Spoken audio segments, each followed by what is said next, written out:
New টাউনে বেপরোয়া গতির বলি এক তরুণী, ছিটকে পড়ে যান তিনি। বেপরোয়া গতিতে দাঁড়িয়ে থাকা ট্যাক্সিতে ধাক্কা, পিছন থেকে ছিটকে ট্যাক্সির সামনে গিয়ে পড়েন ওই তরুণী।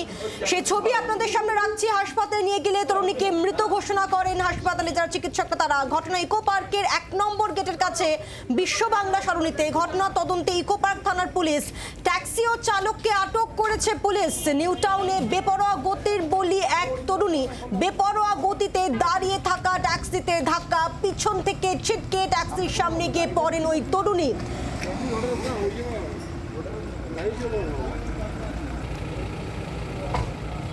নিউ টাউনে বেপরোয়া গতির বলি এক তরুণী, বেপরোয়া গতিতে দাঁড়িয়ে থাকা ট্যাক্সিতে ধাক্কা, পিছন থেকে ছিটকে ট্যাক্সির সামনে গিয়ে পড়েন ওই তরুণী। হাসপাতালে নিয়ে গেলে মৃত বলে ঘোষণা করা হয় তরুণীকে। ঘটনা ইকো পার্কের 1 নম্বর গেটের কাছে বিশ্ব বাংলা সরণিতে।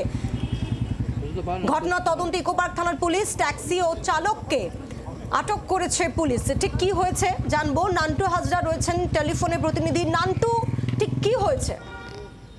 দেখো, তোমাদের জানিয়ে রাখি, সন্ধ্যাবেলা নিউ টাউনে বিশ্ব বাংলা গেট থেকে যেটা আকাঙ্ক্ষা মোড়ের দিকে একটি বাইকে করে এক যুবক এবং তরুণী তারা আকাঙ্ক্ষা মোড়ের দিকে যাচ্ছিল এবং ইকো পার্কের যে 1 নম্বর গেট, সেই 1 নম্বর গেটটা ক্রস করতেই রাস্তায় দাঁড়িয়ে থাকা একটি ট্যাক্সি, সেই ট্যাক্সিতে সজোরে ধাক্কা মারে এবং যেটা পুলিশ সূত্রে খবর, বাইকের গতিবেগ অত্যন্ত দ্রুত ছিল এবং বেপরোয়া গতিতেই কিন্তু বাইকটি চালানো হচ্ছিল এবং সেই দ্রুত গতিতে সেই ট্যাক্সির পিছনে যখন ধাক্কা মারে তখন যে তরুণী, সেই তরুণী ছিটকে গিয়ে ট্যাক্সির সামনে গিয়ে পড়ে এবং তারপরে যে বাইক যে চালাচ্ছিল যে যুবক, সেও ছিটকে পড়ে। তড়িঘড়ি স্থানীয় বাসিন্দা এবং যারা ট্রাফিক যারা ছিল তারা তাদেরকে নিয়ে বেসরকারি একটি হাসপাতালে নিয়ে যায়। সেখানে চিকিৎসকরা এই তরুণীকে মৃত বলে ঘোষণা করে এবং তরুণী, যেটা জানা যাচ্ছে যে হুগলি চুচুড়ার বাসিন্দা, নাম প্রিয়াসী পাল এবং যে যুবক ছিল তার নাম সৃজন বিশ্বাস। যদি এখন তার বাড়ির ঠিকানা পাওয়া যায়নি। এই যুবক সৃজন বিশ্বাস তিনি কিন্তু চিকিৎসাধীন রয়েছেন এবং অন্যদিকে এই বেপরোয়া গতির জেরে কিন্তু এই তরুণী, যার নাম প্রিয়াসী পাল, তার কিন্তু মৃত্যু হয়েছে।